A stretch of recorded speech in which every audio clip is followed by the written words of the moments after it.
Pernahkah Anda mendengar istilah Kitab Jawi, Ulama Jawi, atau karangan-karangan Arab yang disebut Jawi?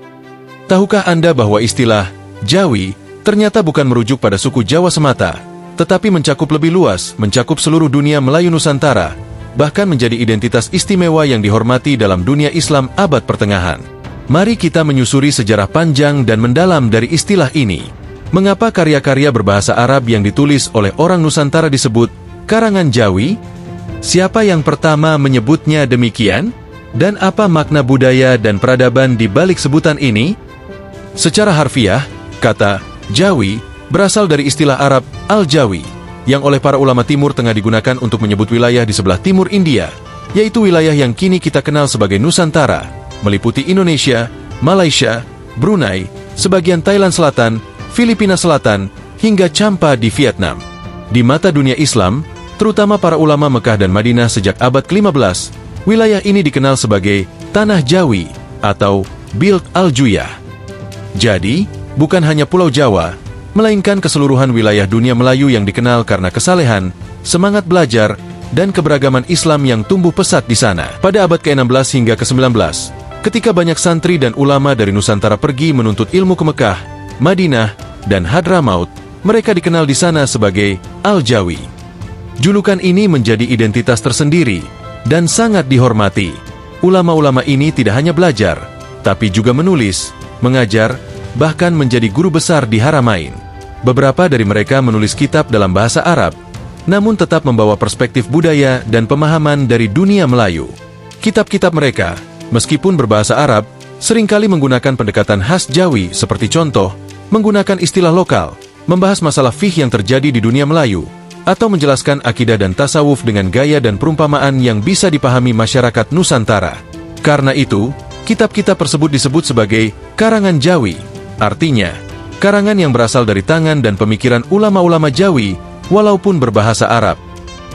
Beberapa nama besar dalam dunia Islam yang dikenal sebagai Jawi, antara lain, Syekh Nawawi Al-Bantani dari Banten, yang menulis puluhan kitab berbahasa Arab dan menjadi imam besar di Masjidil Haram.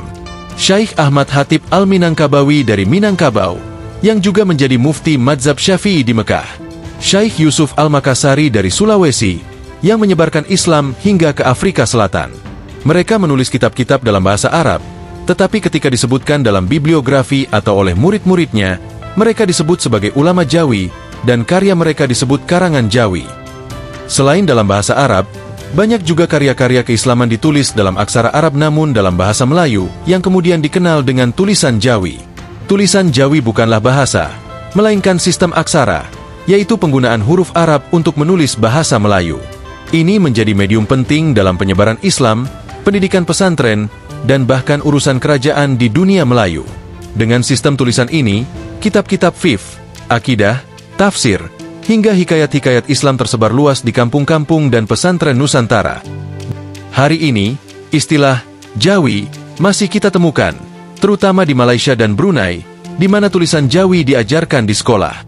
Di Indonesia sendiri, istilah ini perlahan menghilang dari arus utama, tapi masih hidup di kalangan pesantren dan masyarakat yang mencintai sejarah Islam klasik.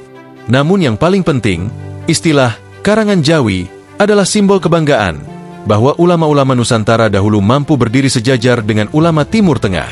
Mereka tidak hanya belajar, tetapi juga mengajar dan meninggalkan warisan pemikiran yang mendalam bagi dunia Islam.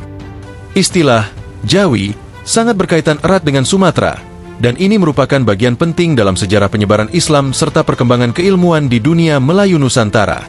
Sumatera, titik awal identitas Jawi. Jika kita telusuri lebih jauh, ternyata Sumatera adalah salah satu pusat awal munculnya identitas Jawi dalam dunia Islam. Bahkan sebelum Pulau Jawa dikenal luas di dunia Islam internasional, Sumatera lebih dahulu disebut sebagai Tanah Jawi oleh para pedagang dan ulama Timur Tengah. Hal ini dapat ditelusuri sejak abad ke-13, saat Islam mulai mengakar kuat di pesisir timur dan utara Sumatera. Salah satu kerajaan Islam tertua di Asia Tenggara, yaitu Kesultanan Samudra Pasai, berada di pesisir Aceh. Para ulama dan pedagang Arab yang datang ke Pasai menyebut daerah ini sebagai bagian dari Bild Al-Juyah, Tanah Jawi. Dari sinilah kemudian muncul istilah orang Jawi untuk menyebut muslim-muslim dari Sumatera yang kelak meluas untuk merujuk seluruh Nusantara. Bahkan dalam banyak manuskrip klasik di Timur Tengah, istilah Jawi awalnya lebih melekat pada ulama-ulama asal Sumatera, seperti dari Aceh, Minangkabau, dan Palembang. Contohnya adalah Syekh Abdul Rauf Asingkili dari Aceh, yang menulis banyak kitab berbahasa Arab dan Melayu. Beliau adalah salah satu tokoh penting yang diakui sebagai Al-Jawi oleh ulama Timur Tengah. Begitu pula Syekh Burhanuddin Ulakan dari Minangkabau, dan banyak ulama Minang lainnya yang hijrah ke Haramain dan Hadramaut, membawa identitas Jawi dari Sumatera. Tangan menulis dua jadi, karangan Arab yang disebut karangan Jawi, banyak berasal dari ulama Sumatera, baik yang ditulis di tanah kelahiran mereka, maupun saat mereka bermukim dan mengajar di Haramain. Buku-buku manuskrip-manuskrip yang ditulis oleh ulama asal Sumatera dalam bahasa Arab, tapi mencerminkan sudut pandang dan permasalahan lokal, akhirnya dikategorikan sebagai karangan Jawi, sebuah label yang menunjukkan identitas keilmuan dari wilayah Asia Tenggara, terutama Sumatera, di tengah dunia Islam global. Saudara-saudara sekalian, sejarah ini mengajarkan kita bahwa bangsa ini memiliki warisan ilmu yang luar biasa. Kita bukan hanya penerima ilmu, tetapi juga pencipta dan penyebarnya. Karangan Jawi menjadi bukti bahwa ulama Nusantara dahulu adalah bagian penting dari peradaban Islam dunia.